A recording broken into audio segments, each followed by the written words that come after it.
This article is about health problems and how some people let these problems get them down too easily. By thinking in a more positive way, they are more likely to see a positive outcome. I hope you enjoy the read. I once had a neighbor who was about 65.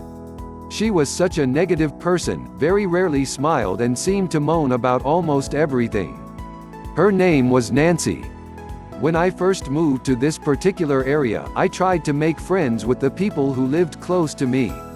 When I first met Nancy, she kept saying how ill she felt and about how her back was playing her up. I went away from this meeting feeling quite sorry for Nancy. Around 2 weeks later, I bumped into Nancy again. I asked her in a very positive and upbeat way how she was. I wish I had not bothered, as I then had to listen to all of her problems. She did not have one happy thing to say. Over the next few years of living by Nancy, I actually went out of my way to avoid her. I have to admit that I also used to feel sorry for myself. I grew up with a speech impediment known as a stutter. I often used to wonder as to why I was given this problem. It did not seem fair to me, as I believed I was a really nice person. I would often think as to why God had not given Craig the impediment, as he was a nasty piece of work. I lived with the stutter until the age of 22 and then began to have a change of attitude.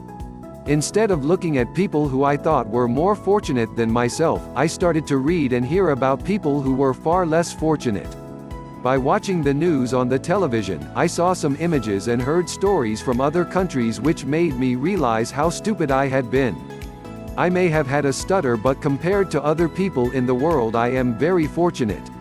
When people ask me how I am, I always give a positive answer even if I feel terrible.